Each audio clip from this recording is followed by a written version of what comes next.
Hello? Hello?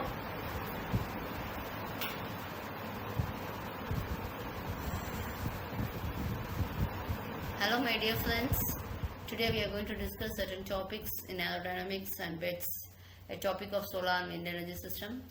So the lift and drag is the basis for wind energy conversion. Okay, so this actually the extraction of power. You know very well this wind is being converted to electrical energy. Okay, so actually this is the wind is making the turbine to rotate. So following are two primary mechanisms. One is the drag force and another one which is the mechanism of producing force will be the lift force. Okay, lift force is the component of force at right angles to the direction of the airstream. Then we call it as the lift force. The component of force in the direction of stream we call it as the drag force. Okay. See, when the airstream is approaching the airfoil along the axis of symmetry, the force will be acting on the body is only the drag force. In the sense, it will be the direction of the stream. Okay, there will be no lift force when it is approaching this. So the production of lift force requires asymmetry of flow, while drag force exists always. Okay, the lift force will be always, drag force will be always existing because it will be a component of force in the direction of stream. So it is possible to create a drag without lift, but impossible to create the lift without the drag force. That is what is the main component.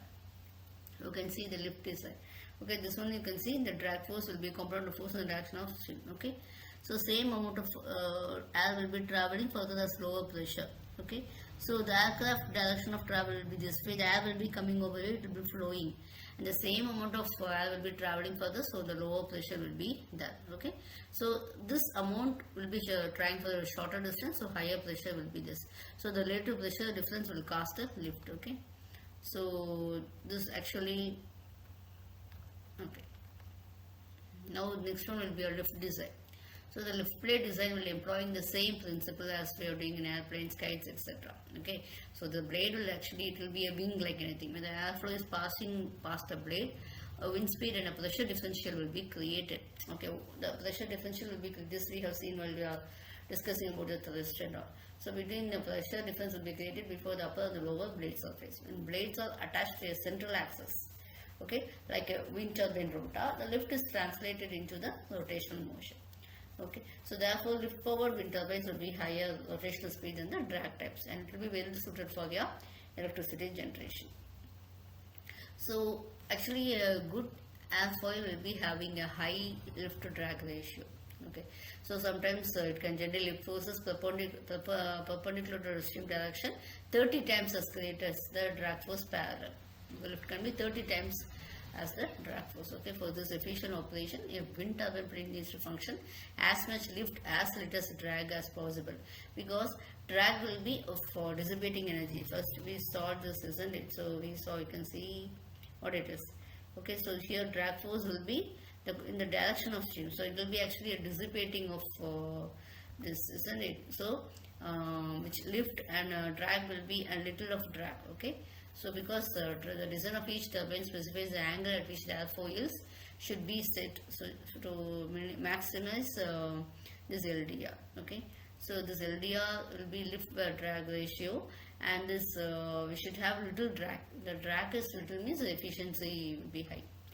Okay, you can see this chord line for this is an airfoil. This is actually the chord loyal and the relative wind directions. It's called as an angle of attack.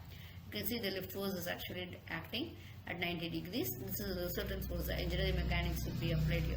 So this is your center of pressure. Okay. The angle between the chord line and the airfoil and the flight direction. So you can see that an angle of attack we do have. So it will be a large effect on the lift generated. So this is the propeller ratio. It can be from 1 to 15 degrees. So you can see that the leading edge is here. The angle of attack will be the direction, the chord length, lower chambers, etc.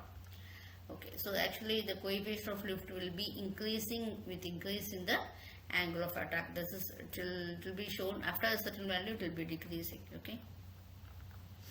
Next one is your tip speed ratio. The tip speed ratio is the ratio of the rotational speed of the blade to the wind speed. If this ratio is higher, means that it will be rotating at a faster one. Okay, so electricity generation requires high rotational speed, etc.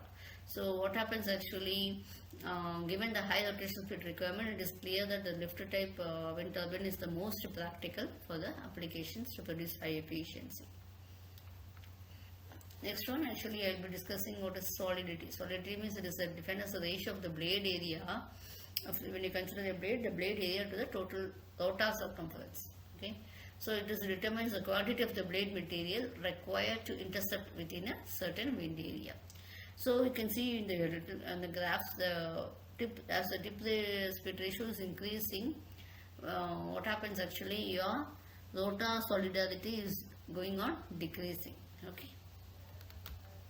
So we do have it as a Betz limit. Betz limit means actually it has been put forward by a German physicist. Okay, what he is saying is no wind turbine generator can convert more about 60% of electrical energy of wind into mechanical or simply by turning the blades of rotor.